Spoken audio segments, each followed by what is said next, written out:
Hello everyone, welcome to MBA Karo. So today is day 5 of this interesting series, September Sprint for CAT 2025, and I hope you must have already watched the previous 4 videos. So in today's class, we are going to cover percentage and its applications. So percentages has its applications as well. It is not just percentages. You have applications such as profit loss discount. So profit loss is one of the applications, and then you have simple interest and compound interest as also one of the applications of percentages. So in this class we are going to cover these two topics and these three topics including the percentages as well, and we will see ways to solve these questions in better manner. So if you are new to the channel, please don't forget to subscribe to the channel and follow us on social media platforms. On our Instagram page, we keep sharing daily quiz like especially grammar and short questions in our story. तो अगर आप जैसे ओमेट्स की preparation कर रहे हो तो आपको ग्रामर रूल्स और काफी चीज में हेल्प मिल सकती है. In case you are preparing for MBA entrance examinations for this year, CAT and other exams, और आपको एक structured preparation चाहिए, you can check out our course, which includes basic to advanced coverage of topics, topic-wise practice sheets, doubt resolution sessions, and it also covers syllabus for other examinations in VARC and the LR part for OMEDs. And if case you are looking for mock tests, we have mock tests also for different examinations. You can try our mock tests. We have free mock for each of the examinations. आप देख सकते हो CAT के. And for all examinations, we are offering a bundle which includes 15 NMAT mocks, 20 SNAP mocks, 10 ZAT, 10 CMAT. So all examinations, MBA examinations, छोटे से बड़े सारे इसमें covered हैं. You can check that out as well. So this is our schedule. We keep showing it every day so that you are aware कि next day कौन सा video आएगा. ठीक है, आप इसे like देख सकते हो, तो accordingly आप topic prepare करके आ सकते हो. And we have fifth day. So today we are going to cover arithmetic, which includes questions based on percentages. Okay, so let's start. So start करने से पहले please do press the like button, and let's start with the first question. So it says the cost of packaging accounts for 8.33% of the total cost of a product. The cost of packaging increases by 20% and all other costs remain the same. By what percentage does the cost of the product increase? Now, in case of percentages, right, one must know the fraction equivalents. अगर आपको fraction equivalent पता है तो percentage based questions तेज हो सकते हैं. So we will see a lot of such questions. ठीक है, अगर आप इसको देखना चाहते हैं, सो वी हैव आवर कुछ एक फास्ट कैलकुलेशन टेक्निक्स की वीडियो भी डाली थी. तो अगर आपने स्ट्रक्चर्ड वे में कहीं से भी पढ़ा है तो आपको फ्रैक्शन इक्विवेलेंट पढ़ाए जाते हैं और उसी तरीके से आपको क्वेश्चन सॉल्व करने चाहिए. ठीक है, तो व्हेन वी से 8/33%, अब जो बच्चे जिनको ये पता होगा, ये 1/12 होता है. ठीक है, अगर आपको ये चीज पता है तो आप इन क्वेश्चंस को इजीली कर सकते हो. 1/12 ऑफ टोटल कॉस्ट, तो पैकेजिंग और टोटल कॉस्ट. ठीक है, तो पैकेजिंग को अगर हम मान लेते हैं 1, तो टोटल कॉस्ट आपकी आ जाएगी 12.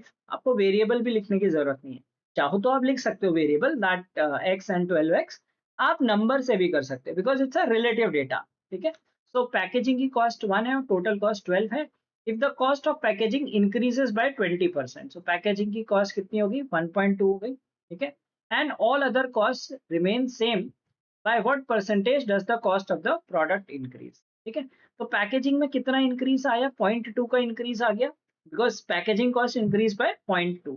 So total cost will also increase by 0.2 only because there is no other change. ठीक है, बाकी कोई चेंज नहीं आया, राइट? तो कोई और चेंज नहीं आया, बाकी कॉस्ट सेम है. So what is the percentage increase? 0.2/12, और वी कैन से 5 टाइम्स मल्टीप्लाई कर दो और 10 से कर लोगे 2/120 या 1/60. 1/60 इज 1.67. काफी इजी क्वेश्चन था. This was a setup. ठीक है, तो कभी कभी ऐसे इजी क्वेश्चंस भी कैट में होते हैं, तो अगर आपको मिल जाए तो उनको इजीली स्पॉट करना चाहिए. It is about taking the right variable. अगर आप 100x और 8.33x करोगे तो बहुत कैलकुलेशन इंटेंसिव लग सकता है. बहुत सिंपल सा क्वेश्चन भी चैलेंजिंग बन जाता है. So here's the next question. It says a company has two offices, A and B. एक कंपनी के दो ऑफिस हैं. Office B has 50% more employees than Office A. the number of men in office A is equal to the number of women in office B. The percentage of men is same in both offices. What percentage of the employees of the company are women? ठीक है, तो इसमें क्या है, दो office हैं A and B. How to think through the problems, कैसे करना है, ठीक है. तो डेटा टिपिकली क्या होगा कि like we have two offices and men and women, gender wise bifurcation and office wise bifurcation है. तो ऐसे क्वेश्चंस में सबसे पहले तो आपको टेबल बनानी है, office A and office B, right men and women. ठीक है, सबसे पहला काम ये करना है और हमें टोटल निकालने पड़ेंगे, total number of men women and total number of employees. तो यहाँ पे परसेंटेज दिया, office B has 50% more employees than office A. ठीक है, तो सबसे सिंपल है 100 ले लो. ठीक है, तो suppose office A has 100 employees, office B will have 150 employees, तो टोटल हो गए 250 एम्प्लॉइज. ठीक है, अब ये क्या कह रहा है, the number of men in office A, the number of men in office A is equal to the number of women in office B. तो ये नंबर x है, तो ये भी आपका x हो जाएगा. ठीक है, अब ये क्या कह रहा है, the percentage of main is the same in both offices. तो मतलब परसेंटेज ऑफ वुमेन भी सेम होगा. ठीक है, वुमेन भी सेम होगा, like percentage of main same है तो वुमेन भी सेम होगा. तो आप चाहे मेन में कैलकुलेट करो या वुमेन में कैलकुलेट करो. ठीक है, तो वुमेन कितनी हो जाएंगी, 100 माइनस एक्स. ठीक है, क्योंकि ये आपको साइड में नहीं लिखना पड़ेगा, तो ये सेम हो जाएगा, राइट. तो विमेन और मेन का परसेंटेज, अगर मेन का परसेंटेज सेम है तो विमेन का भी सेम ही रहेगा, right. So 100 minus x upon 100 is equal to x by 150. ठीक है, दूसरे उसमें एक्स विमेन है, तो इसको कैलकुलेट कर लेते हैं. This will be 2, this will be 3, so 300 minus 3x is equal to 2x, और 5x आ गया आपका 300, और x विल बी 60. ठीक है, x 60 हो गया. तो पूछ रहा है what percentage of the employees of the company are women. तो हमें विमेन ही पूछा था, तो that is why we calculated women percentage. तो 60% आपकी विमेन हो जाएगी. ठीक है, सॉरी x की वैल्यू 60 है, माय बैड, x की वैल्यू 60 है, 60% विमेन नहीं होगी. तो यहाँ पे 60 विमेन हो जाएगी. ठीक है, और यहाँ पे 40 विमेन हो जाएगी, टोटल 100 विमेन हो जाएगी. तो 100 by 250 is 2 by 5 which is 40%. तो विमेन का डेटा पूछा था, हमने 40% निकाल दिया. x की वैल्यू 60 है. अच्छा, अब इसमें कई बार क्वेश्चन में गलती क्या करते हैं, जो अभी मैंने भी सॉल्व करते समय कर दी थी, कि आपकी जो वैल्यू x की आती है, you tend to think that as the answer. ठीक है, क्योंकि हमें हमारा ब्रेन ऐसे ट्रेन होता है बचपन से, find the value of x. मतलब जो हमारे बचपन से हम क्वेश्चन करते आए, most question are find the value of x. तो हमें क्या, हमारी ब्रेन ऐसे ट्रेन हो चुका है, जैसे ही x की वैल्यू आ गई वो आंसर देख लो. थैंकफुली इसमें 60% ऑप्शन नहीं था. अगर 60% ऑप्शन होता, many would have got the answer wrong, because वो x वाली टेंडेंसी है कि x की वैल्यू 60 आई तो आपने 60 आंसर कर दिया. तो be careful in examinations. Sometimes I have noticed कि कभी कभी ऐसे एग्जाम में होता है, मेरे साथ खुद क्वेश्चन गलत हुए, जिसमें उन्होंने वैल्यू पूछी और वेरिएबल की वैल्यू निकलते ही हम आंसर कर देते हैं. तो be careful in that. So x की वैल्यू 60 है, so there are 40 women and 60 women. और अगर आप 40 इसको नहीं भी निकालना, आप ये देख लो. ठीक है, हमने बस ये देखा कि यहाँ पे 40 वुमेन है और 100 है, तो हमने कहा कि परसेंटेज दोनों जगह सेम है. ठीक है, तो 40% अगर फर्स्ट में है तो 40% सेकंड में भी है. तो या फिर आप ये x 60 है, 60 by 150 इज ऑल्सो 40%. तो टोटल करने की भी जरूरत नहीं थी. Okay, so again this was, right, I would say easy to moderate question, ऐसा कुछ challenging नहीं था. Let's see the next one. Now this I would rate as moderate to difficult question because many people do not know how to solve this question. ठीक है, और ऊपर से इसमें ऑप्शन भी नहीं है. It says because of the price of mangoes increased by 12.5%, even after increasing the expenditure on purchasing mangoes from 450 to 495, a person was able to purchase one mango less than usual. Find the number of mangoes purchased now. ठीक है, अब ये interesting question है. जो price और consumption के question होते हैं, उसमें क्या करना होता है, जो प्राइस जिस पोर्शन में प्रोपोर्शन में बढ़ रहा है, कंजम्पशन रिवर्स ऑर्डर में होता है. ठीक है, so for example, price has become how much time? 12.5% is 1 by 8. ठीक है, so ये परसेंटेजेस आपको बहुत हेल्प करती हैं. अगर परसेंटेजेस आती हैं तो ये काम इजी हो जाते हैं. तो प्राइस कितना बन गया, 9 by 8 हो गया. ठीक है, प्राइस इंक्रीज हो गया, 9 by 8 बन गया. सो कंजम्पशन विल बिकम, ये हमेशा रखना, प्राइस का रेसिप्रोकल होता है. Consumption will be 8 by 9 times. अब कुछ लोग इसको 100 upon 100 plus p percentage whatever they take that, ठीक है, वैसे भी करते हैं, वो भी तरीका सही है, उसमें आपको फॉर्मूले याद करने पड़ते हैं, ठीक है। अगर आप ये भूल गए कि प्लस करना था माइनस करना था, कंफ्यूज हो सकते हो।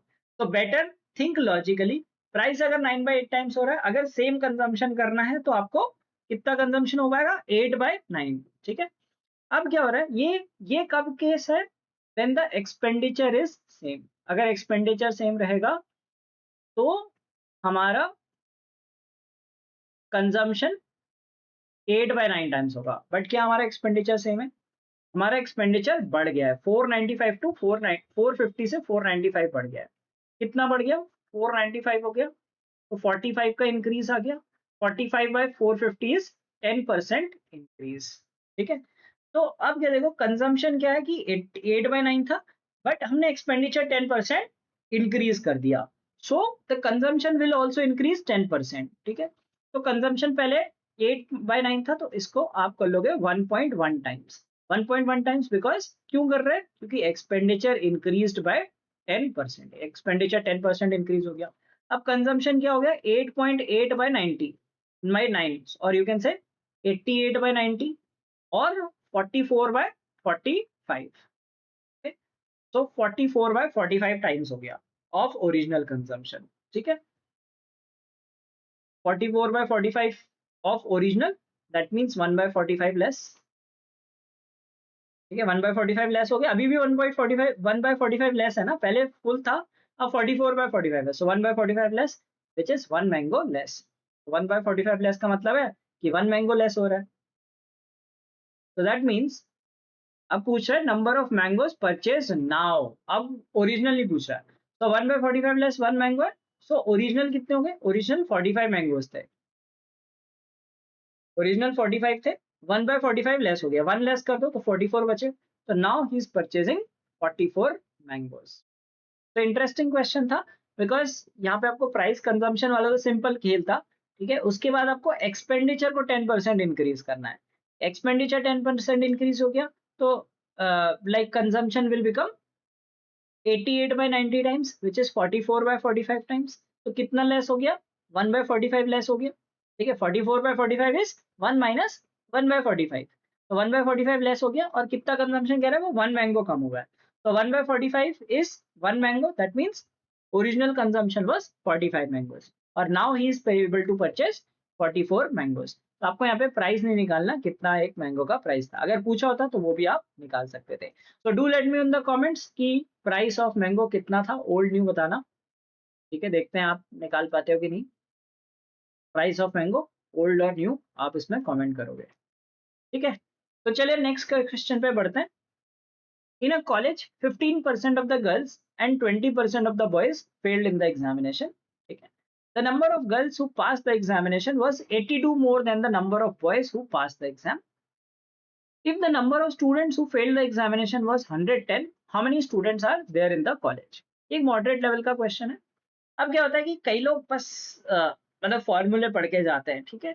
पॉइंट पे कैसे सोचना है कि यहाँ पे क्या है, बॉयज एंड गर्ल्स है, और क्या है, पास एंड फेल है, ठीक है। जैसे एक था हमारे पास employees, male and female employees, यहाँ पे boys and girls, pass and fail होगा, तो हमारी एक टेबल बन जाएगी। तो ये चीज ध्यान रखनी, ये चीज आप बिल्ड कर लो कि most of the questions will require you to make 2x2 matrix. ऐसे बहुत सारे क्वेश्चन होते हैं अक्रॉस चैप्टर्स, जिसमें आपको ऐसे 2x2 या 3x2 या कुछ ऐसे आपको ग्रिड बनाना पड़ता है।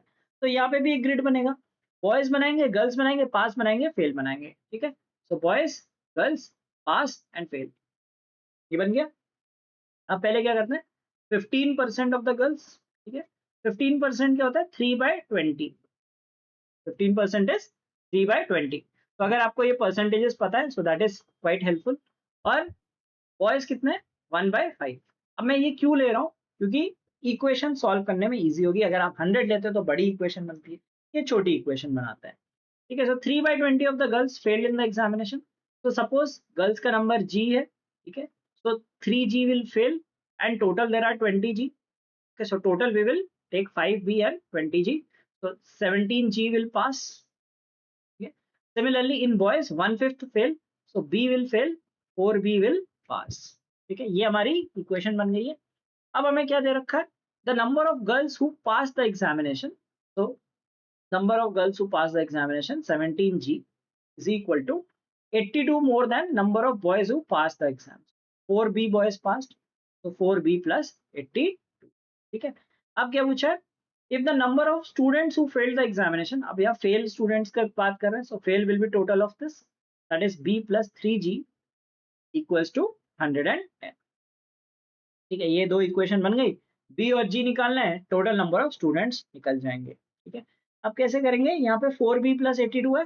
ओके, और what we can do is we will bring it this side, 17g minus 4b is equal to 82, और इसे 4 से मल्टीप्लाई कर देते हैं. ठीक है, so we will get 4b plus 12g is equal to 440. ठीक है, तो यहाँ पे b कैंसिल हो जाएगा, we will get 29g is equal to 522. अब यहाँ पे एक छोटा सा कैलकुलेशन हैक सीखते हैं. ठीक है, बहुत सिंपल सा हैक है. देखो क्या होता है कि 29 की टेबल टिपिकली नहीं आती है, 20 तक की टेबल आती है. ऑनेस्टली 29 की टेबल आपको नहीं आती होगी. यहाँ पे तो फिर भी 2 डिजिट का नंबर है, थोड़ा और बड़ा नंबर होता, लेटर से 97 की टेबल होती तो और भी डिफिकल्ट होता, इजंट इट. अब 29 की टेबल नहीं आती, सो डोंट वरी, इसको आप विद इन 2 सेकेंड्स सॉल्व कर सकते हो. कैसे कर सकते हो, अभी देखो कि there are lot of times where people think कि ये टेबल नहीं आती, कुछ डेसिमल में आ गया, कैलकुलेटर मिलता है. कैलकुलेटर मिलता है, अच्छी बात है, कैलकुलेटर मिलता है, बट कैलकुलेटर का यूज मिनिमम होना चाहिए. ठीक है, अब अगर आपको टेबल नहीं आती है, डोंट वरी, यहाँ पे क्या लॉजिक लगाना है, number of girls will be integer, G की वैल्यू इंटीजर आएगी. ठीक है, ये आपको कॉन्फिडेंस में रखना है कि इंटीजर वैल्यूज आती हैं, ये मोस्टली होगा कि इंटीजर वैल्यूज आती है, डेसिमल में कम आती हैं. ठीक है, तो पहली चीज ये रखनी है, क्योंकि नंबर ऑफ गर्ल्स है, डेफिनेटली इंटीजर में ही आएगा. ठीक है, अब इंटीजर में आएगा तो क्या समझो, 29 से कितना टाइम्स कर सकते हैं हम, 2 टाइम्स करेंगे तो 580 हो जाएगा, तो 1 ही बचेगा. ठीक है, लास्ट डिजिट करके करते हैं, तो 29 और यहाँ पे लास्ट डिजिट 9, सो 9 को किस नंबर से मल्टीप्लाई करोगी, लास्ट में 2 आता है, 9 into 8, तो we get 18, g will be equal to 18. ठीक है, तो एक बड़ा नंबर लेते हैं, लेट अस से अगर मैं निकालता हूँ, एक एग्जांपल देख लेते हैं इसका. ठीक है, जो आपको लग रहा है यहाँ पे तो 18 तो वैसे ही हम कैलकुलेट कर लेते हैं. लेट अस से आपका नंबर है 2204.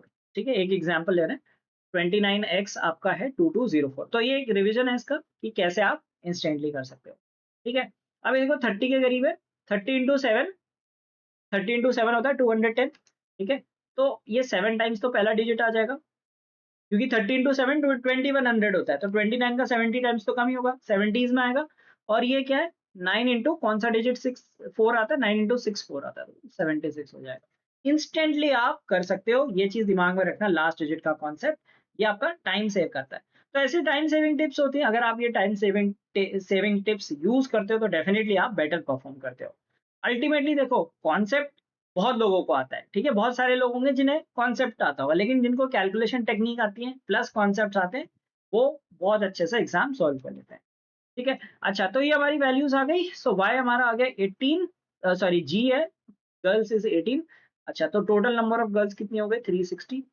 अब एक छोटी इक्वेशन में रख लेते हैं, b plus 3g is 110, 3g आपका हो जाएगा 54, b आ जाएगा आपका 56. b 56 आ गया, total number of boys is 5b which is 280. Total कर दो, आपका नंबर आ गया 640. अब ये थोड़ा सा लोगों को लेंदी लगता है, क्योंकि इसमें टेबल बनानी पड़ती है, but concept wise it is fine, बहुत डिफिकल्ट प्रॉब्लम नहीं है. आपको एक टेबल बनानी है, बॉयज गर्ल्स, और 2 इक्वेशन सॉल्व करनी है. डुएबल क्वेश्चन है, may be not round 1 but round 2 के लिए डुएबल क्वेश्चन है. चलो नेक्स्ट क्वेश्चन करते हैं. A man sold a fridge at 12% profit. If he had bought the fridge for 16% less amount and sold it for rupees 1400 less, then he would have gained 20%. Find the original selling price of the fridge. ठीक है, तो cost price, selling price, इन सब का relation आपको पता होना चाहिए. तो cost price and selling price, पहले क्या था, 12% प्रॉफिट पे बेचा, so let us say cost price is 100x, selling price is 112x.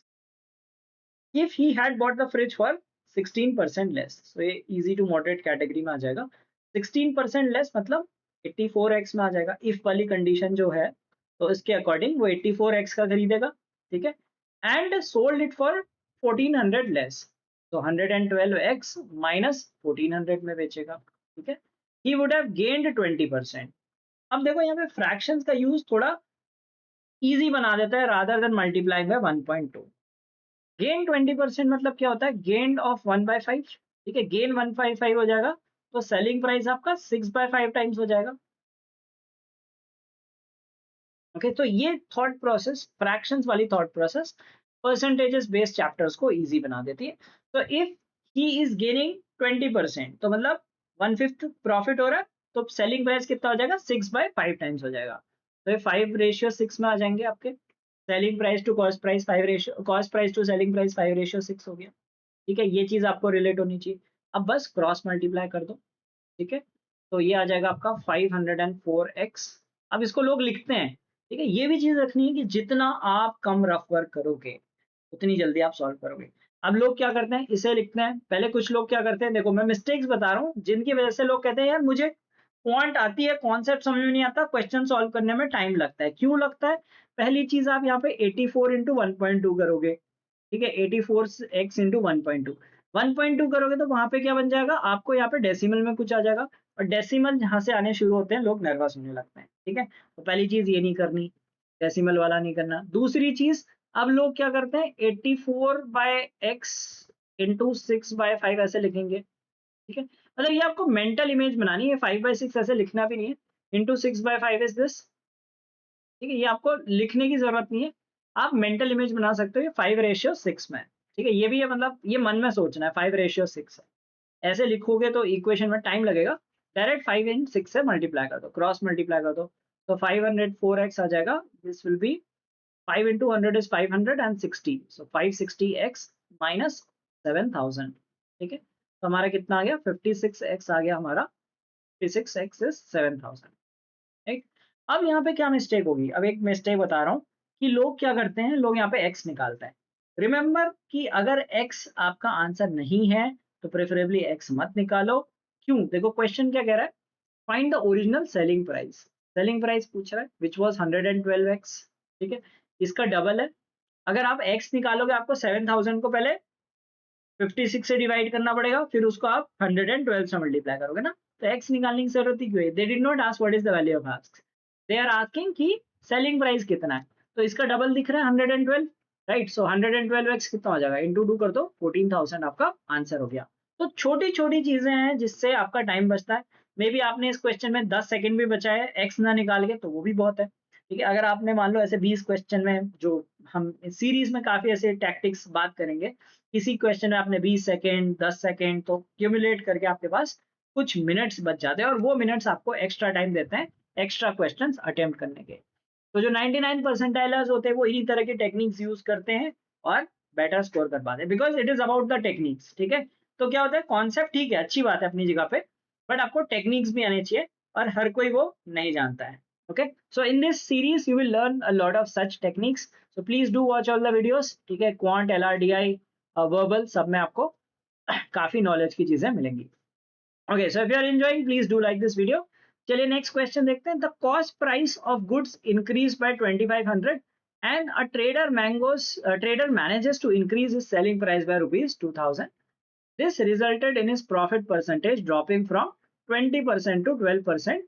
What was the percentage increase in the selling price? ठीक है, अब इसे भी हम परसेंटेज के फ्रैक्शंस के मेथड से करते हैं, और आपको लगेगा कि वो बहुत इंटरेस्टिंग मेथड है। ठीक है, अगर मैं इसको रेट करूं तो लोग मोस्टली कहेंगे मॉडरेट टू डिफिकल्ट क्वेश्चन है, मॉडरेट भी कह सकते हैं। Cost price, selling price. ठीक है, कॉस्ट प्राइस दिया है, नहीं गिवन है, cost price is not given to अस।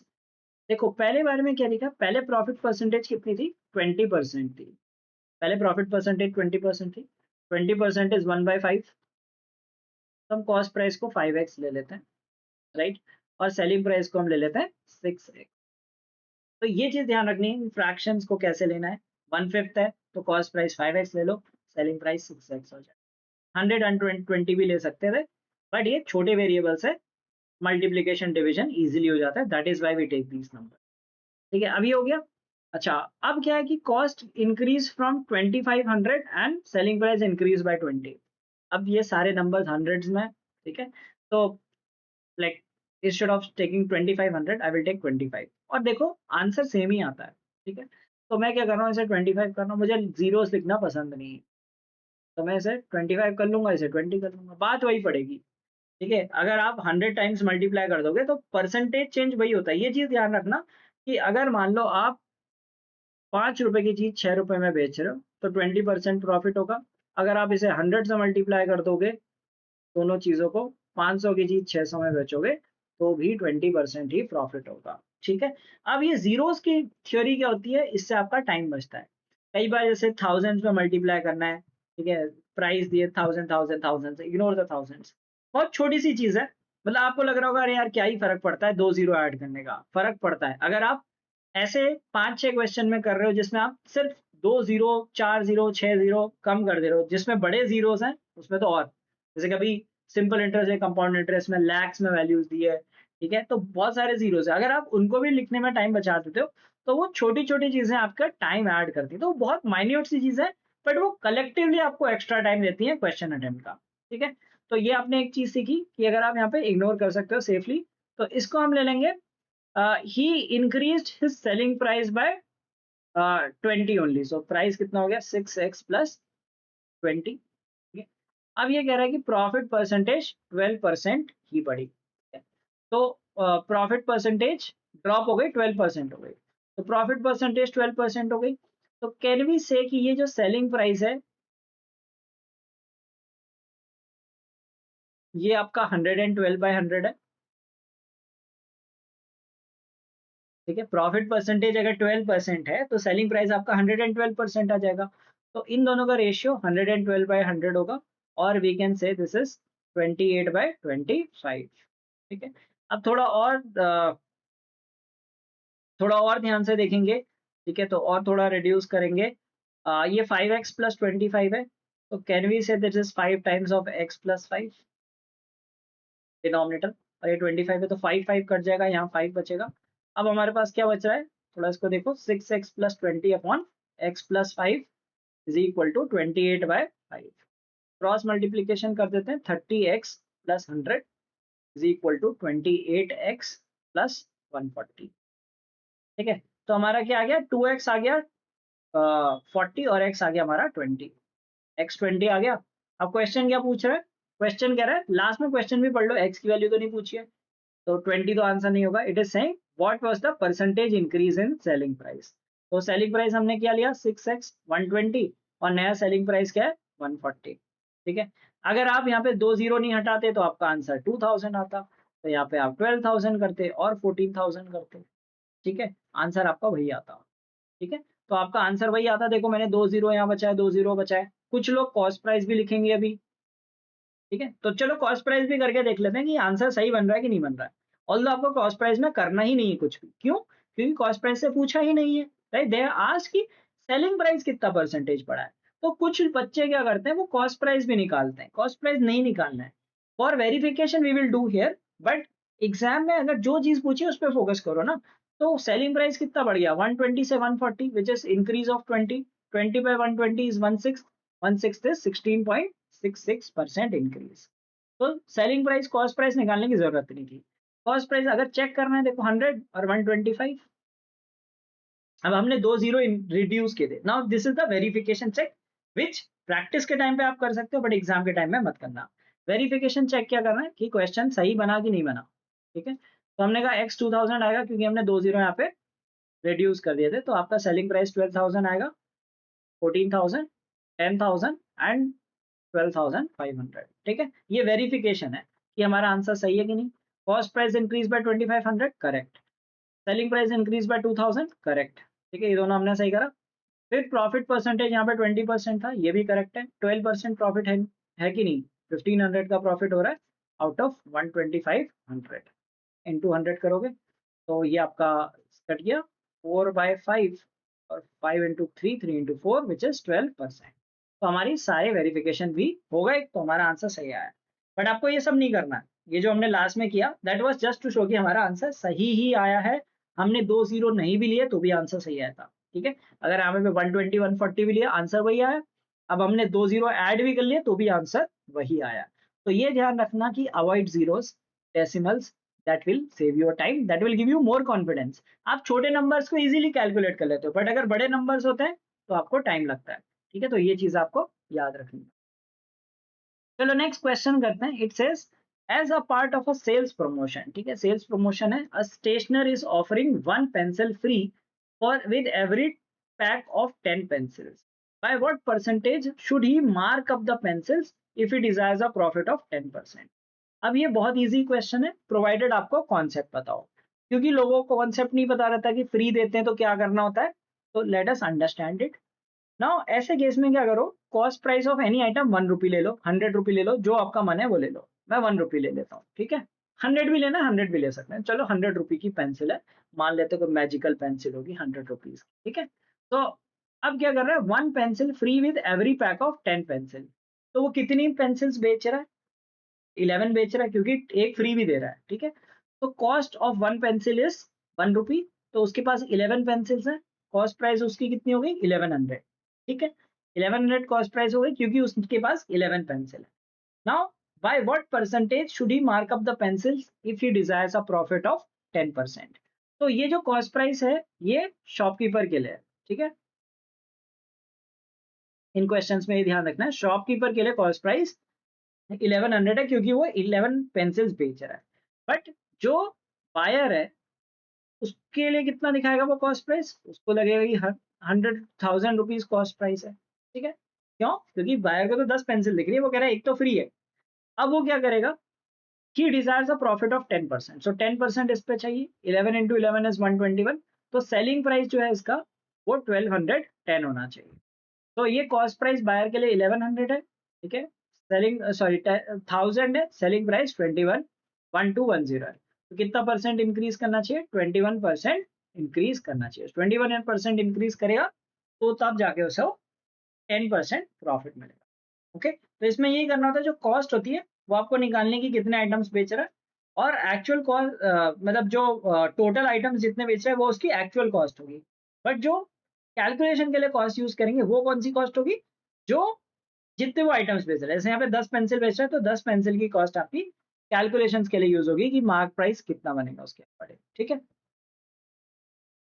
चलो नेक्स्ट करते हैं. It says a shopkeeper marked an article 26.66% above its cost price and sold it after two successive discounts of 12.5% and rupees 112 respectively. If the total profit earned by the shopkeeper in the whole transaction is rupees 80, find the mark price of the article. ठीक है.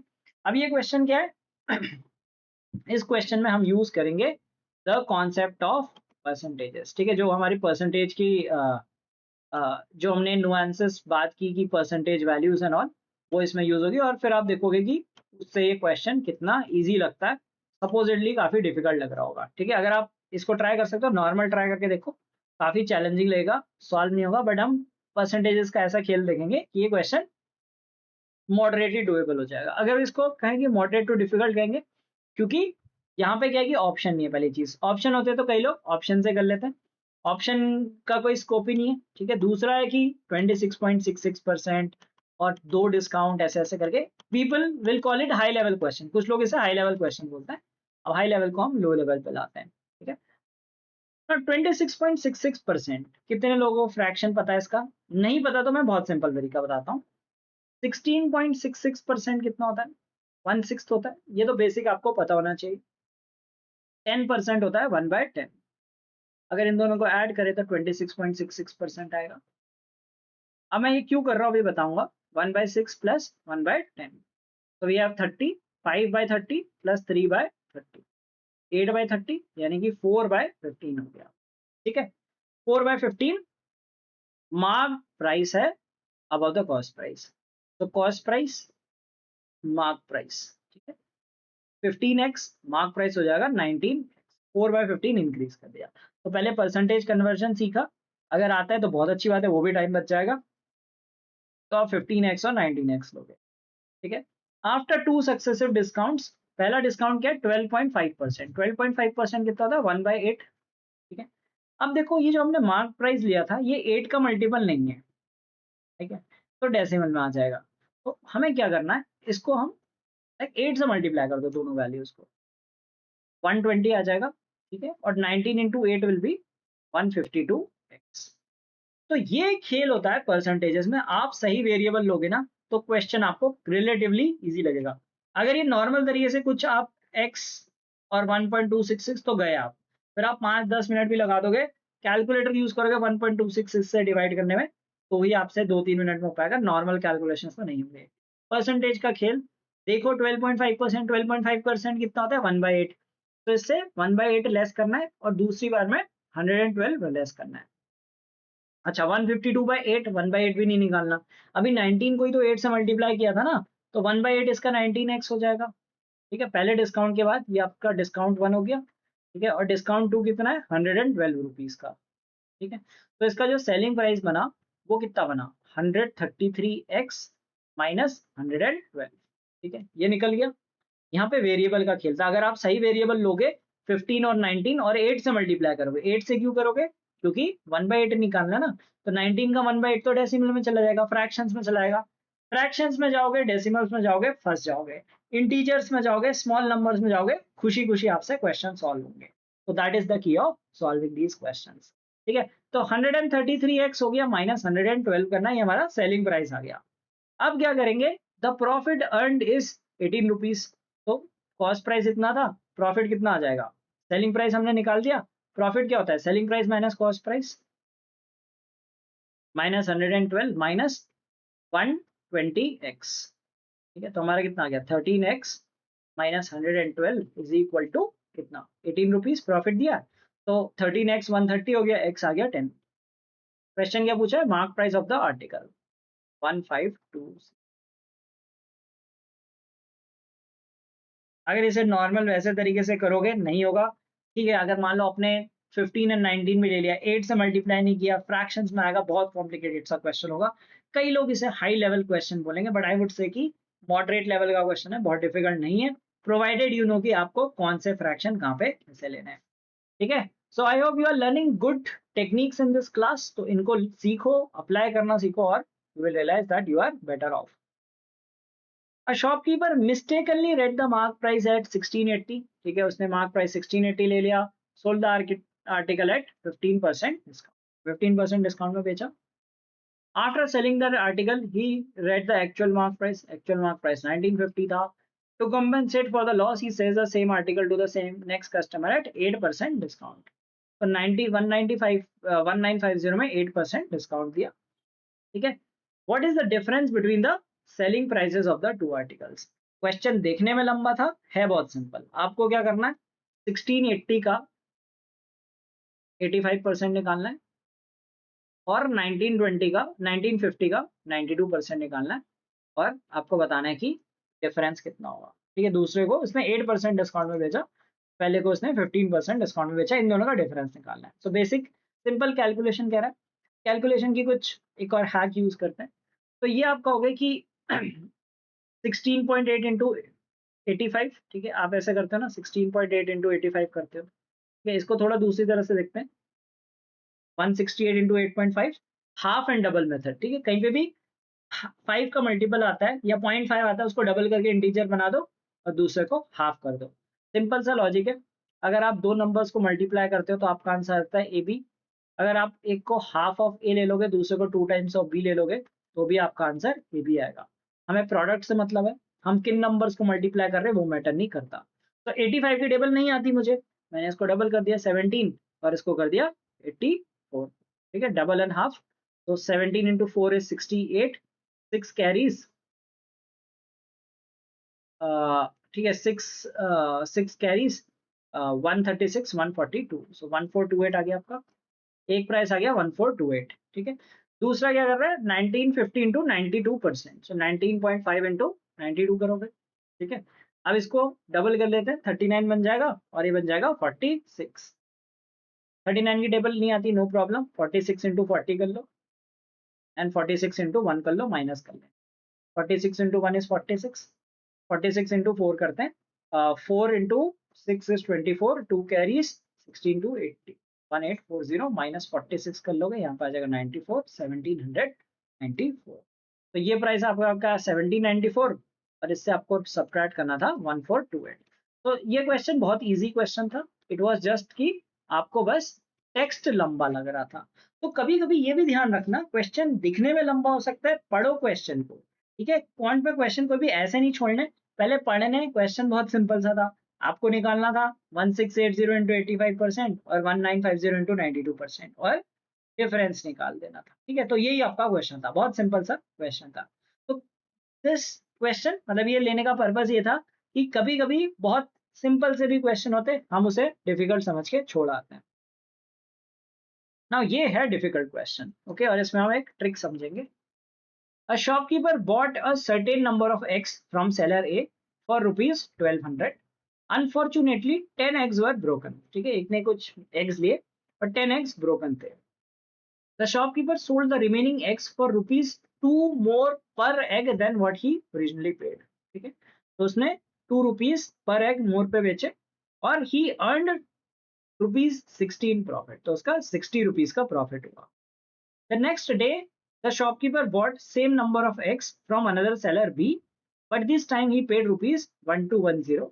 All the eggs were intact. How much should the shopkeeper sell each egg to make a 20% profit?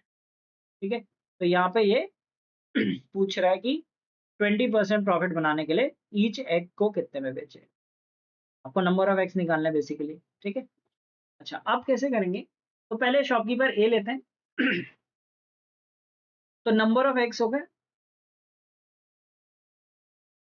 And cost per egg.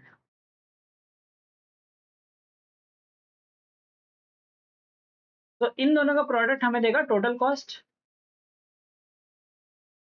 तो ये क्या कर रहा है, suppose ये x number of x ले रहा है, cost per egg is Y, तो टोटल कॉस्ट इसको पड़ रही है 1200।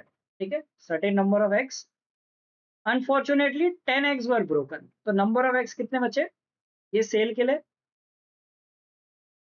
ये आपने इसने परचेज किए और ये सेल किए। ठीक है, तो सेल किए, टोटल प्राइस लिख देते हैं यहाँ पे, ये सेल किए इसने x माइनस 10 और rupees 2 more egg than what he originally paid, so this is y plus 2। ठीक है, now this is he earns 60 rupees in profit, तो मतलब इसने बेचे 1260 पे। ठीक है, तो आपके पास दो इक्वेशन है, दो वेरिएबल है। अगर आप लेट से यहाँ पे अगर आप एक्स वाई की जगह आप ले लेते हो 1200 अपॉन एक्स, तो यहाँ पे आपका y बन जाएगा 1200 अपॉन एक्स प्लस 2। ठीक है, फिर आप इसको मल्टीप्लाई करोगे और 1260 आएगा, तो क्या बनेगा, यहाँ पे क्वाड्रेटिक इक्वेशन बनेगी, इजंट इट। क्वाड्रेटिक इक्वेशन बनेगी, अगेन क्वाड्रेटिक इक्वेशन सॉल्व करना एक चैलेंजिंग टास्क है, राइट, मतलब ऑफ कोर्स करनी चाहिए, अगर कहीं पे मजबूरी हो वहां पे कर सकते हैं। यहाँ पे आपको एक चीज चाहिए, वो चाहिए नॉलेज ऑफ नंबर्स। ठीक है, बहुत इंपॉर्टेंट होता है। कई बच्चे नंबर सिस्टम स्किप कर देते हैं, कुछ डिविजिबिलिटी और ये सब छोड़ देते हैं, सोचते हैं कि यार खाली अरिथमेटिक अलजेब्रा करके चले जाएंगे तो हो जाएगा। यहाँ पे अरिथमेटिक भी लग जाएगी, अलजेब्रा भी लग जाएगी, क्वेश्चन सॉल्व नहीं होगा, मतलब बहुत डिफिकल्ट क्वेश्चन है। ठीक है, 5-6 मिनट इजी खा जाए, definitely not worth solving in than examination. But यहाँ पे एक टेक्निक बता रहा हूँ कि this question I encountered last year in NMAT. ठीक है, एनमैट में आया था और like I was able to solve within 2 minutes. ठीक है, इजीली विद इन 2 मिनट्स हो गया था। क्यों, क्योंकि यहाँ पे नॉलेज ऑफ नंबर्स काम आती है। तो एक चीज ध्यान रखना कि अगर आप कैट की प्रिपरेशन कर रहे हो तो ऐसा नहीं है किसी ने कहा कि अलजेब्रा अरिथमेटिक से क्वेश्चन आते हैं तो वही करके जाओ, बाकी चीजें भी करके जानी चाहिए। अब देखो यहाँ पे क्या है कि मैं वही वेरिएबल लूंगा एक्स और वाई और यहाँ पे एक्स माइनस 10 के साथ साथ वाई प्लस 2 लूंगा। ठीक है, अब मुझे क्या देखना है, कॉस्ट पर एग टिपिकली क्या होगा, लाइक 2 डिजिट नंबर हो सकता है। ठीक है, थोड़ा लॉजिक लगाते हैं, ठीक है, थोड़ा लॉजिक भी लगाना चाहिए तो प्रैक्टिकल एप्लीकेशन भी लगाएंगे कि कॉस्ट पर एग यहाँ पे क्या दे रहा है, कॉस्ट मतलब ये कह रहा है 20% प्रॉफिट के बाद, थोड़ा ये भी देखना है आप। ठीक है, इन नंबर्स पे भी ध्यान दो क्योंकि दूसरे दिन जिससे वो ले रहा है तो 20% प्रॉफिट में बेच रहा है, तो समवेयर अराउंड ये जा रहा है। ठीक है, 12, 13, 14, तो कॉस्ट पर एग 100 तो होगा नहीं। ठीक है, तो हमें क्या देखना है, 1200 का फैक्टर सोचना है ठीक है, ये लॉजिकल वे में करना है आपको, क्योंकि अगर आप इक्वेशन वे में करोगे तो वो गलत तरीका है। इक्वेशन वे में ठीक है, आप आपका 5 मार्क्स का क्वेश्चन है, आपके बोर्ड एग्जाम में आपको मार्क्स मिल जाएंगे, बट यहाँ पे एक एप्टीट्यूड एग्जाम है जहाँ पे आपकी स्मार्टनेस देखना है। तो ये आप स्मार्ट वे में सीख रहे हो कि इसको ऐसे क्वेश्चंस को कैसे किया जाता है, and only the ones who know how to crack examinations can teach you this। बाकी अगर आप इसको किसी और टीचर को दोगे क्वेश्चन करने को, वो आपको पूरा एक बना के दे देगा, इक्वेशन बना के देगा। और मैंने बहुत लोगों को देखा है जो ऐसे पढ़ा रहे होते हैं, ठीक है, काफी पॉपुलर भी होते हैं, लोग कहते हैं अरे वाह क्या पढ़ा है, इतना लंबा इक्वेशन बनी, और वो बोल देंगे इसको छोड़ना है। ठीक है, छोड़ना है, मैं कहूंगा कि ऐसे क्वेश्चन नहीं करना है, बट एक लॉजिकल थिंकिंग डेवलप कर लेता हूँ कि हो सकता है क्या कहते हैं आपके दिमाग में ऐसी चीजें क्लिक कर जाए ऐसे क्वेश्चन में, और आप फटाफट कर सको। राइट, अब इसे क्या करना है, थोड़ा दिमाग लगाना है कि हमें 1200 का फैक्टर होना चाहिए। देखो, नंबर ऑफ एक्स इंटीजर आएगा, नंबर ऑफ एक्स डेसिमल में नहीं आएगा। सबसे पहले ये चीज डर मन से निकालना है कि चीजें डेसिमल में होती है। ठीक है, हम क्यों डिवीजन से डरते हैं? डिवीजन से इसलिए डरते हैं क्योंकि हमें लगता है कि आंसर डेसिमल में आ गया तो क्या होगा, होता नहीं। तो हमें यही कॉन्फिडेंस डेवलप करना है कि नंबर यूजुअली इंटीजर में नहीं आते हैं, मतलब इंटीजर में आ जाते हैं, डेसिमल में चांसेस कम है। थोड़ा फैक्टर्स वगैरह पता होना चाहिए। अब क्या करना है, जैसे मैंने कहा कॉस्ट पर एग है, ठीक है। अगर मैं यहाँ पे 10 एज अ फैक्टर लेता हूँ, जस्ट चेकिंग, तो मेरे कितना आएगा? थोड़ा सा हिट एंड ट्रायल कर रहा हूँ, वैसे मुझे डायरेक्ट नंबर भी पता है, बट हिट एंड ट्रायल बता रहा हूँ। तो 110 ये बचेगा। 110 से 1260 डिवाइड हो रहा है? नहीं हो रहा। मैंने कॉस्ट 12 कर ली, क्यों करी? 1200 दिख रहा है, 100 हो गया, 90, और ये 14, बूम, सही हो गया। 1260, 19 इंटू 4, 90, 14 इंटू 9 इज 126। तो आ गया। वो इक्वेशन अगर आप सॉल्व करते रह जाते तो बहुत टाइम लग जाता।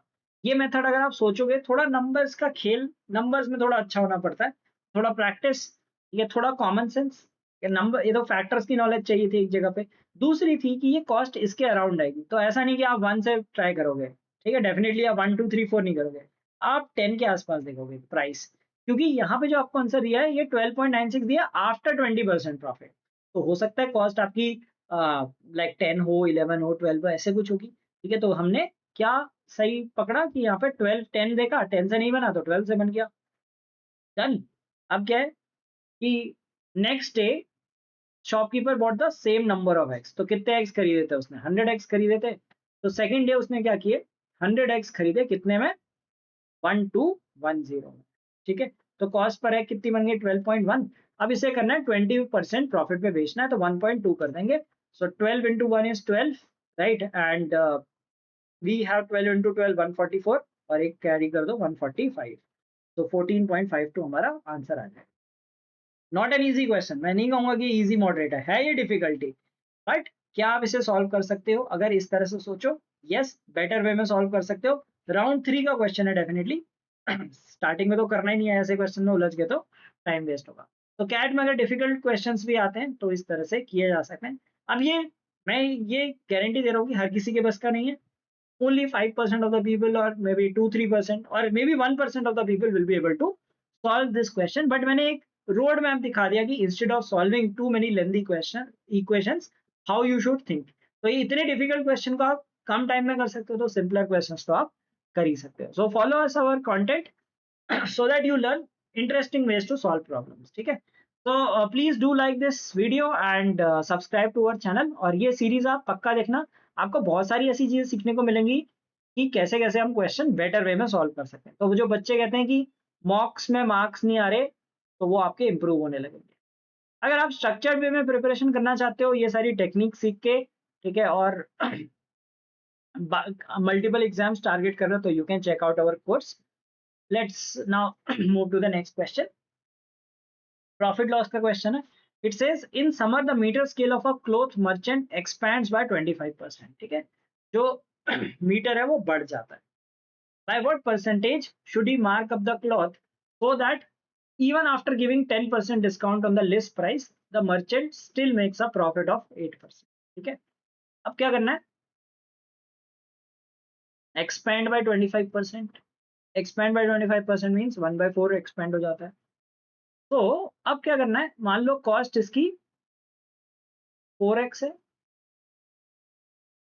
तो सेलिंग प्राइस इसका मतलब जो एक्सपैंड होके क्या बन जाएगी, एक्सपैंड होके 5x बन जाएगी। एक्चुअल कॉस्ट इसकी 4x ही है। ठीक है, बट जब मीटर स्केल एक्सपैंड हो जाएगा तो यूजर विल से कि यार ये तो आप कम दे रहे हो। ठीक है, तो मैं जब एक्सपैंड होके 5x हो जाती है, तो जो ये जितने भी क्वेश्चन होते हैं प्रॉफिट लॉस के इस तरह के, जिसमें कुछ वाटर मिला देते हैं या मतलब कुछ एक्सपैंड छोटा बड़ा हो जाता है फॉल्स वेट। इसमें जो ओरिजिनल कॉस्ट होती है वो your seller point of view से देखते हैं, बाकी बायर जो कैलकुलेशन करेंगे वो बायर पॉइंट ऑफ व्यू से। अब इसे क्या करना है, इसे मार्कअप करना है। 10% डिस्काउंट देने के बाद प्रॉफिट होना चाहिए 8%, तो कॉस्ट ही हो गई, प्रॉफिट 8% है, तो सेलिंग प्राइस कितना हो जाएगा 5.4x। अगर आपको डेसिमल लग रहे हैं 40 50, अगर आप 100 भी लोगे तो भी चलेगा, ठीक है। जरूरी नहीं है हर जगह 1.1/4 ही लेना, क्योंकि यहाँ पे 10% 8% ऐसे दिए जो डेसिमल्स में ले जा सकते हैं। तो let us do it better, 100 ही ले लेते हैं ठीक है, ताकि डेसिमल में ना जाए, आपको ये ना लगेगी। ऑल्दो डेसिमल बहुत बड़ी नहीं है, यहाँ पे 5.4 ही बन रहा है, एक ही डेसिमल बेचते जा रहा है, but for the convenience let us से कि 100 रुपीज की कॉस्ट है। अब क्या होगा, एक्सपैंड हो गया तो कॉस्ट बन गई 125, इसे प्रॉफिट चाहिए 8%, तब 10 रुपीज का प्रॉफिट चाहिए।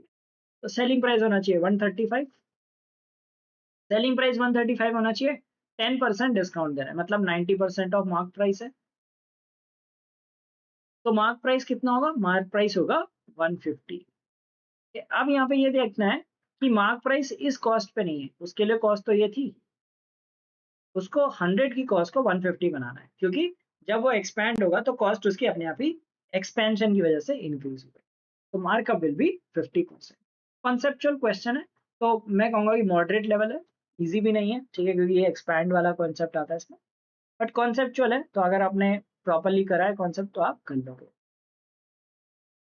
ओके, सब थोड़ा हमने परसेंटेज देख लिया, प्रॉफिट लॉस देख लिया। Let us now see simple and compound interest based questions, again application of the percentages, ठीक है। तो चलो नेक्स्ट क्वेश्चन देखते हैं। It says Veeru invested rupees 10,000 at 5% simple interest and exactly after 2 years Joy invested rupees 8,000 at 10% annual interest. How many after years after Viru's investment will their balances principal plus accumulated interest be equal? ठीक है, तो काफी simple सा question है, easy question कहेंगे। वीरू के investment के बाद निकालना है, ठीक है। तो suppose Veeru invested for n years और Joy will have invested for n-2 years, because Joy ने 2 साल बाद ज्वाइन किया। अब क्या हो गया, एक साल में हमें 5% इंटरेस्ट मिलता है, ठीक है। तो 5% मतलब 100 रुपीज का, 500 रुपीज का इंटरेस्ट मिल रहा है पर ईयर, एक साल में 500 रुपीज का इंटरेस्ट मिल रहा है। तो हमें क्या करना है, अमाउंट इक्वल करनी है, principal plus accumulated interest equal करना है। तो प्रिंसिपल तो ये, अमाउंट कितनी हो जाएगी 500 इंटू एन, मतलब प्लस 500 इंटू एन, जो इंटरेस्ट मिलेगा 500 per year into N years, और इसका क्या प्रिंसिपल है 8,000, और हर साल 10% सिंपल इंटरेस्ट मिलता है, मतलब 800 रुपीज का सिंपल इंटरेस्ट मिल रहा है।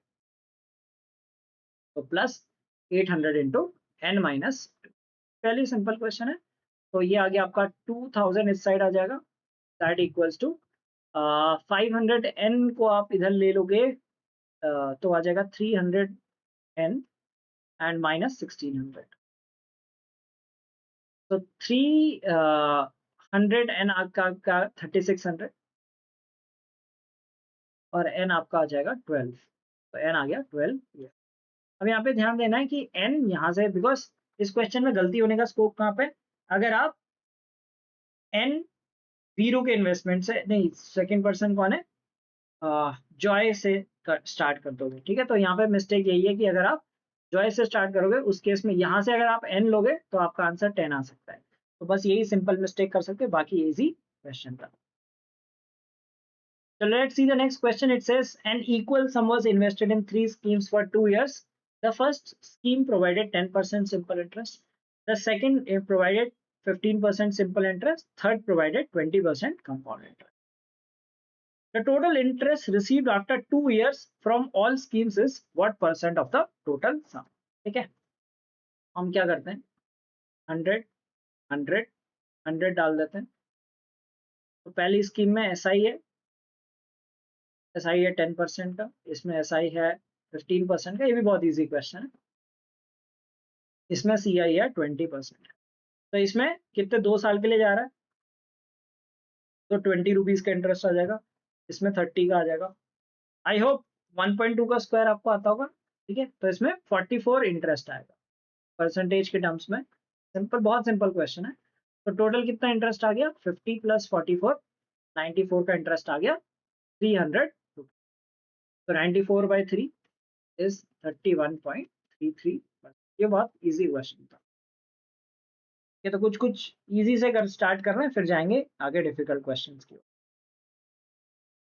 A certain amount of money is lent out at compound interest at the rate of 20% per annum for 2 years compounded annually, ठीक है। It would give 1446 more if the amount is compounded half yearly. Find the principal, ठीक है। अच्छा, अब ये देखना है कि 20% पर annum for 2 years compounded annually.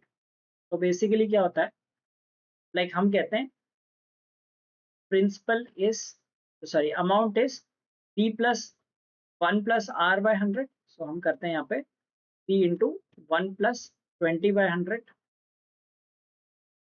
And square. तो आपका आता है 1144, लाइक 120/100 स्क्वायर आता है। तो आप ऐसे अमाउंट निकाल रहे हो, ठीक है। फिर कंपाउंड इंटरेस्ट और सिंपल इंटरेस्ट में आपको परसेंटेज के टर्म्स में सोचना चाहिए। तो यहाँ पे अगर आपकी अमाउंट जो आप देखोगे वो आती है आपकी 144 p/100 आ जाएगी सिंप्लीफाई करके। तो इंस्टेड ऑफ थिंकिंग इन फॉर्मूले terms, think in terms of percentages. तो पहले केस में जो है, जो कंपाउंड इंटरेस्ट है वो 44% होगा, ठीक है। सेकेंड केस में क्या है कि हाफ ईयरली में लेंड कर रहा है, हाफ ईयरली में कर रहा है, तो रेट आपका हो जाता है 20/2, दैट इज 10, और टाइम आपका डबल हो जाता है। सो 2 × 2 4 हो जाता है। अब जो यहाँ पे मल्टीप्लाइंग फैक्टर है 1.1 रेज टू द पावर 4, ठीक है। ये आपको पता होना चाहिए। यहाँ पे थोड़ा सा नॉलेज काम आती है कि 10 के जो 11 के, देखो एक बता देता हूँ कि अगर 10% है 1 ईयर में 10% बनता है। अगर सी आई एट 10%, 10% ऑफ प्रिंसिपल 2 ईयर में बनता है 21%, 3 ईयर में बनता है 33.1%। ये फैक्ट्स आपको हेल्प करते हैं इन क्वेश्चन।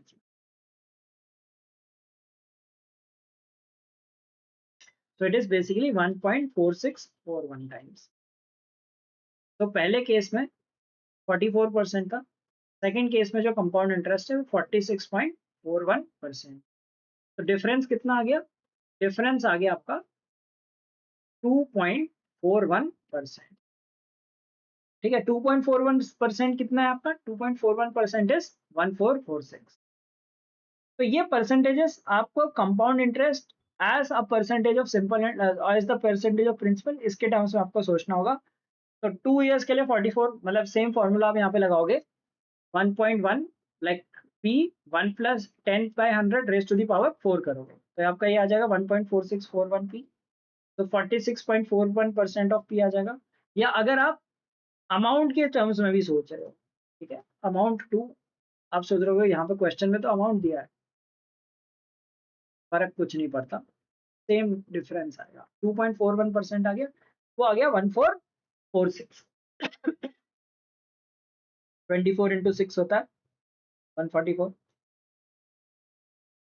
हाँ, that is the answer. Option नहीं होते तो आपको डेसिमल लगा के डिवाइड करके देखना पड़ता है कि कितने जीरो लगेंगे, बट यहाँ पे ऑप्शन है तो सीधे फिगर देखो 6, 24 × 6 is 144, so that is our answer. Tarun deposited some money in SBI at the rate of 20% per annum simple interest.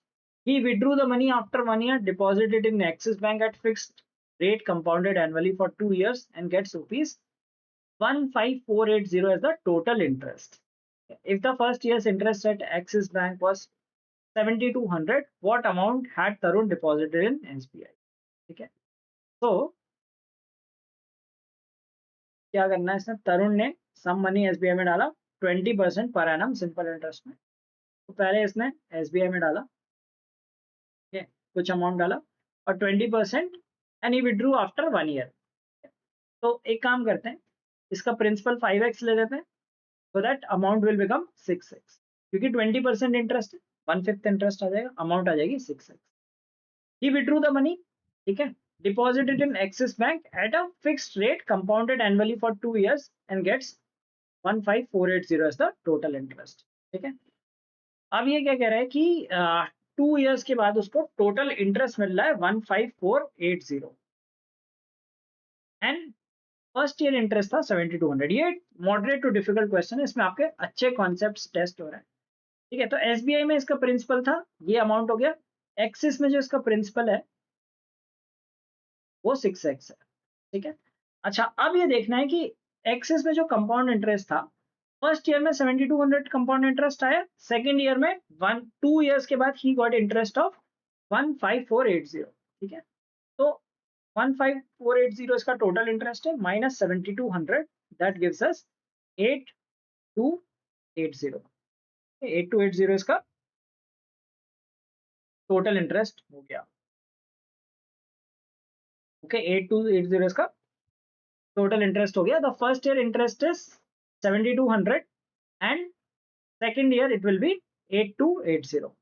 तो हमें क्या करना है कि उसने, देखो, compound interest increases by the rate of interest. ठीक है, ये चीज याद रखना, compound interest increases by rate of interest. तो ये क्वेश्चन काफी अच्छा कॉन्सेप्चुअल क्वेश्चन है।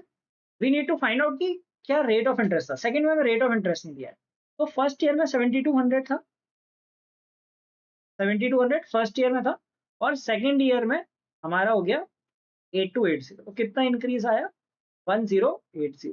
ठीक है, तो ये चीज हमें ध्यान रखनी है। तो इंक्रीज आया 18080 आउट ऑफ 7200। तो मल्टीप्लाई करके निकाल लेते कितना परसेंट बनेगा।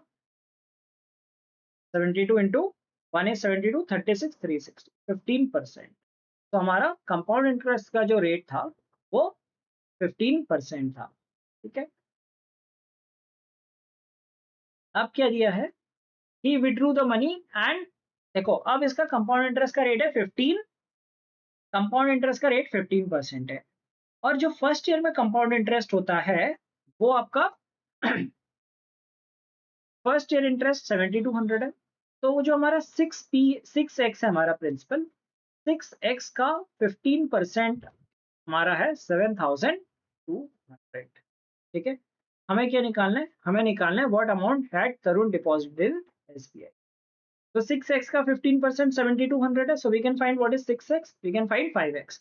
हमें निकालना है 5x। तो 6x का, देखो इसको एक स्टेप में कर सकते हो, x निकालने की सेपरेटली जरूरत नहीं है। 6x का 15% 7200 है। ये चीज क्लियर है कि यहाँ पे हमने क्या किया, फर्स्ट एसबीआई से वो पार्ट छोड़ दो। ठीक है, यहाँ से स्टार्ट करते हैं कि जो इसने एक्सिस बैंक में मनी डिपॉजिट किया, एसबीआई वाला पार्ट बाद में सोचेंगे। एक्सिस बैंक में डिपॉजिट किया, इन 2 years he got 15,480 interest, in first year he got 7,200। so the concept is compound interest increases by rate of interest. So second year he got 8280 as interest, which was 15% more than first year. So that means जो आपका rate of interest था axis bank में, that was 15%। ठीक है, 15% rate of interest है। तो 6x, क्योंकि हमने यहाँ पे 6x ले लिया है after getting it from SBI का 15%, ये हमें 5x निकालना है। तो 6x हमारा हो जाएगा 7200 इंटू 100/15। ठीक है, ये हमारा 6x हो गया, हमें 5x निकालना है, तो इंटू 5/6 कर दो ऐसे। ठीक है, x करोगे तो डिवाइड बाय 6 हो जाएगा, 5 से मल्टीप्लाई कर दो, सारे एक लाइन में आपका आंसर आ जाएगा। ठीक है, so this is 3 times, then we have 18 into 4 is 72, so 40,000 हमारा आंसर। तो ये मॉडरेट टू डिफिकल्ट क्वेश्चन था बिकॉज यहाँ पे काफी कैलकुलेशंस इन्वॉल्व थी। ओके, सो नेक्स्ट क्वेश्चन करते हैं। A person invested a certain money in a scheme offering simple interest of 16% per annum. अब इस क्वेश्चन में हम अगेन परसेंटेज बेस्ड अप्रोच लगाएंगे। ठीक है, तो it says simple interest of 16% पर annum and received 736 as interest. आप कहोगे टाइम तो दिया नहीं है, ठीक है छोड़ो, नेक्स्ट पढ़ते हैं। Had he invested the amount for 8 more years he would have got an interest of 3680। अगर 8 years और इन्वेस्ट करता तो 3680 इंटरेस्ट आता। ठीक है, What is the amount obtained if the same sum is invested at 9% per annum for 2 years, interest compounded annually? तो ये देख के डराने वाला क्वेश्चन लग रहा है, ठीक है. People will rate it as a difficult question. Definitely difficult है because डेसिमल में वैल्यूज दी हुई है, ठीक है, और टाइम नहीं दिया है, ठीक है, प्रिंसिपल दिया नहीं है, तो किस तरह से करना है. We will think in percentage terms. तो केस ए है जिसमें से 736 इंटरेस्ट मिला.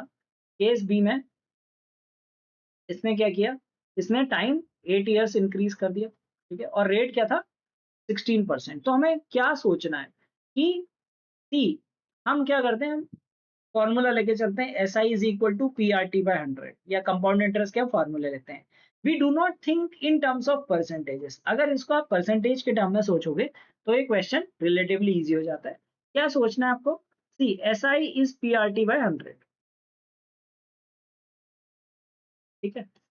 प्रिंसिपल का कुछ परसेंटेज होता है, ठीक है, कुछ प्रिंसिपल पे ही तो लगता है ना, हम प्रिंसिपल डिपॉजिट करते हैं उस पर परसेंटेज पड़ता है. तो आपका आर इंटू टी बाई 100 होता है. तो S I is basically R into T percent of T. इस तरह से आप सोचो, सिंपल इंटरेस्ट है R into T percent, rate है 16% और टाइम है 8 more years. तो मतलब आपको 128% मोर पे करना पड़ेगा, मोर इंटरेस्ट मिलेगा, ठीक है. 128% मोर, वो कितना है आपका, पहले इस केस में मिल रहा है 3680 माइनस 736, तो मतलब कितना बन गया 2944. तो 128% है 2944, ठीक है. अब कितना 100% कितना हो जाएगा, 128% मोर ऑफ प्रिंसिपल. प्रिंसिपल का परसेंटेज है ना, किस चीज का परसेंटेज निकालना है, प्रिंसिपल का. Rate into time percentage of principal. तो 128% is 2944. Now can you get the principal directly. अब देखो फिर अगेन वही ट्रिक बताता हूँ कि टिपिकली जो प्रिंसिपल होगा वो राउंड ऑफ वैल्यू में होगा, ठीक है. I am not saying that it is necessary, but एक जनरल बता रहा हूँ कि वो राउंड ऑफ वैल्यू में होगा. ये चीज याद रखना, बहुत सारे स्टूडेंट्स को नहीं पता होती. मैं इसको डायरेक्ट, मुझे 128 की टेबल नहीं आती, मैं ब्लाइंडली आंसर कर दूंगा. 128 into two is like 3 times तो नहीं होगा, 22 ही होगा, ठीक है. और 8 से कौन सा मल्टीप्लाई करूंगी, 4 आ जाएगा. 8 इंटू 3 4 होता है, लास्ट डिजिट 4 होता है. Second blindly put 2300. ये लेवल ऑफ कॉन्फिडेंस चाहिए. अगर ये लेवल ऑफ कॉन्फिडेंस बिल्ड कर लिया तो आप एग्जाम में एक्सपर्ट बन जाओगे. मुझे डिवाइड करने की जरूरत नहीं पड़ी, मुझे 128 की टेबल नहीं आती, but I can confidently say that it is going to be 2300, because ये सोचो कि टिपिकली जो प्रिंसिपल होगा वो 100 का मल्टीपल है, ऐसे कुछ होगा. अगर आपको चेक करना है 128 से डिवाइड करो, तो लोग डिवाइड करते बैठे रहते हैं. In the mean while I mark the answer, ठीक है. सो इस तरह की टेक्निक्स, ठीक है, for followers for such content, ठीक है. आपको इससे बेटर कंटेंट, आपको गारंटी दे रहा हूँ, इससे अच्छे तरीके से कोई नहीं बताएगा कि कोई टेक्निक्स के साथ. कॉन्सेप्ट बहुत लोग पढ़ा देते हैं, ठीक है, बट ऐसी टेक्निक्स जो मैं पर्सनली अप्लाई करता हूँ और क्वेश्चंस को फटाक से सॉल्व कर लेता हूँ. That is why you must have seen बाकी लोग पढ़ाते हैं एग्जाम्स क्रैक करना, like I crack all the examination, सारे एग्जाम्स का एनालिसिस भी करके लाता हूँ. So in spite of scoring also I am able to write down the questions. So that's what I know, right? The techniques which I know and I try to impart to students. तो ये आपको अगर techniques आती हैं तो आपका काफी time बच सकता है. सो सपोजिटली डिफिकल्ट क्वेश्चन भी आपके लिए मॉडरेट बन सकता है. तो 2300 आ गया प्रिंसिपल. कैसे निकाला, ये कॉमन सेंस लगाया कि टिपिकली 100 का मल्टीपल होता है. कभी कभी ये गलत भी हो सकता है, बट 90% केसेस में काम करेगा, ठीक है.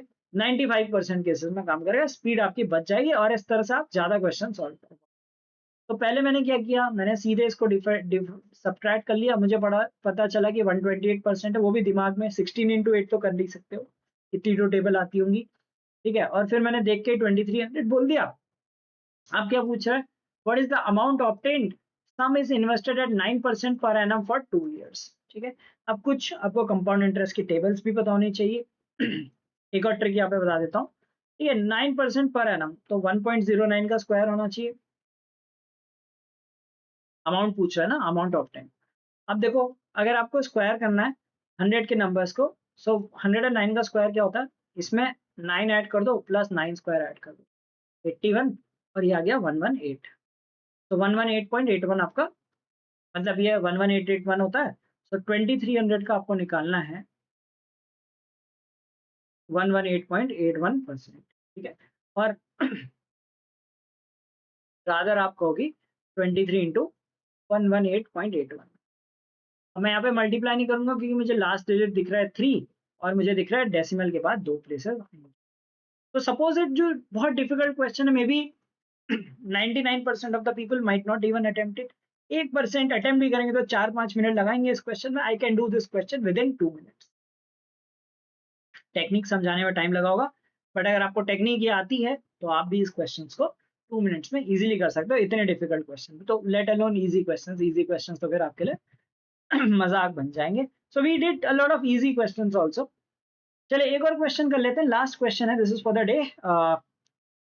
Lokesh borrowed 46,000 at 10% simple interest, payable at 4 annual installments। ठीक है, इंस्टॉलमेंट्स वैसे आता नहीं है, बहुत रेयर टॉपिक है, बट सीख लेना चाहिए कभी आ गया तो। And I have a video also which you can watch detail में कि कैसे इंस्टॉलमेंट को इजी तरीके से सॉल्व किया जा सकता है। We need to find the annual installment paid by. ठीक है, अब एक तरीका से समझते हैं। Suppose the installment is 100x। लोग इंस्टॉलमेंट्स को फॉर्मूले से करते हैं। ठीक है, I will tell you teach you method, और एक वीडियो भी है, डिटेल वीडियो है, आप हमारे चैनल पे देख सकते हो। उसमें आपको इंस्टॉलमेंट बहुत इजी तरीके से बताया हुआ है, बहुत सारे एग्जांपल्स के साथ। यहाँ पे क्योंकि एक ही एग्जांपल लगे हैं तो हो सकता है इतना समझ में नहीं आए, उसमें बहुत एग्जांपल है। ये इंस्टॉलमेंट है और नॉर्मल पे मतलब पे एट एंड। नॉर्मली आपको 4 इंस्टॉलमेंट पे करने हैं, 100x 100x 100x 100x। ठीक है, ये आपको 1 ईयर के एंड में पे करना है, ये 2 ईयर्स में करना है। ठीक है, एंड सो ऑन आपको 4 ईयर में पे करना है। अगर आप इसे 4 ईयर के एंड पे करते हो तो 100x ही पड़ेगा। अगर आप इसे डिले कर देते हो, 3 ईयर की जगह 4 ईयर में पे करते हो, तो क्या है, 10% सिंपल इंटरेस्ट पड़ेगा, तो आपको 110x देना पड़ेगा। अगर आप इसे 2 साल बाद पे करते हो, उस टाइम पे नहीं कर रहे, so you will have to pay 120x। ठीक है, इसको अगर आप टाइम पे नहीं करते, लास्ट में पे करते हो, तो आपको पे करना पड़ेगा 130x, क्योंकि आपको 30% इंटरेस्ट मिल जाए। अगर आप सारी अमाउंट एक साथ पे नहीं करते हो, तो टिपिकली हम सिंपल इंटरेस्ट कंपाउंड इंटरेस्ट में क्या करते हैं, हम लोन लेते हैं, लास्ट में पे कर देते हैं। ठीक है, तो बेसिकली वही कर रहे हो। अगर आप बीच में पे नहीं कर रहे हो तो आप लास्ट में पे कर रहे हो। लास्ट में पे करके आपकी अमाउंट कितनी बन जाएगी, 46,000, 10% simple interest and 4 years, right, 4 annual years, तो आपकी अमाउंट कितनी हो जाएगी, 46,000 का 140%। तो जो हम पे एट एंड करते हैं वो बेसिकली क्या करते हैं, हम लोन लेते हैं, सिंपल इंटरेस्ट कंपाउंड इंटरेस्ट में क्या पढ़ते हैं, आपने लोन लिया, एंड में पे किया। ठीक है, तो हमने पे केस बनाया, इंस्टॉलमेंट ली, दूसरे केस में इंस्टॉलमेंट पे नहीं की तो हमें लास्ट में पे करनी पड़ेगी, तो हमने इक्वेट कर दिया। What is this, this is 250, 360, 460, 460x is this. Okay, 46,000 का 140, हमें क्या निकालना है, 100x, क्योंकि एनुअल इंस्टॉलमेंट है उसकी 100x। 100x आ जाएगी 46,000 का 140% डिवाइडेड बाय 460 इंटू 100। ओके, और x निकाल के इंटू 100 कर दोगे, दैट इज 100। ठीक है, 100 का 140%, 140% ऑफ 100 इज 140, तो आपका आंसर आ जाएगा 14,000। ठीक है, इसको आप डेसिमल जीरोस अवॉइड करके भी कर सकते थे। आप देख रहे हो 480 460x में 460 इंटू 14 बन रहा है, और 46 इंटू 14 बन रहा है, 100x में 100 इंटू 14 बनेगा 1400 और 14,000, मतलब डेसिमल्स और जीरोस को अगर आप अवॉइड करो तो 14,000 आप सीधे आंसर ऑब्टेन कर सकते हो। तो ऐसे करते हैं इंस्टॉलमेंट के क्वेश्चन। तो एक वीडियो भी है जिसमें इंस्टॉलमेंट्स का पूरा चैप्टर जो हमारे क्लास में कोर्स में कवर कराया था, वो आप देख सकते हो। ठीक है, और उससे आपको समझ में आ जाएगा कि इंस्टॉलमेंट के क्वेश्चंस कैसे करते हैं, क्या लॉजिक होता है, instead of using formula apply these tricks. Okay, so this was today's class. I hope you enjoyed solving the questions. आपको बहुत तरीके मिले होंगे, अच्छे अच्छे questions देखने को मिले। हर तरह के क्वेश्चन के इजी भी, मॉडरेट भी, डिफिकल्ट भी, और देखा कि डिफिकल्ट क्वेश्चंस को कैसे इजी बनाया जा सकता है, कैसे नंबर्स के बारे में सोचा जा सकता है, कैसे सिंपल इंटरेस्ट और कंपाउंड इंटरेस्ट को परसेंटेजेस के टर्म में सोचना है, कैसे प्रॉफिट लॉस को सोचना है, कैसे फ्रैक्शंस को यूज करना है। तो बहुत सारी चीजें हमने इस वीडियो में देखी। तो आप डेफिनेटली आपको एक नया पर्सपेक्टिव मिला होगा। आप अब से मॉक टेस्ट में देखोगे आपके स्कोर्स इंप्रूव होने लगेंगे, क्योंकि सिर्फ आपको कॉन्सेप्ट नहीं, बस आपको टेक्निक्स भी आती हैं। तो there are 3 questions for you to answer in the comments. देखते हैं सबसे पहले सारे सही आंसर कौन देता है। ठीक है, so please do answer in the comments of this video and watch the next series, the upcoming videos of this series. और आपको इन सेशंस के पीडीएफ चाहिए तो हमारे टेलीग्राम ग्रुप पे मिल जाएंगे। So do join our Telegram group and follow us on other social media platforms also. And in case you are preparing for exams and are looking for mock tests, you can check our mocks, which are high quality mocks and extremely relevant for all MBA entrance examinations.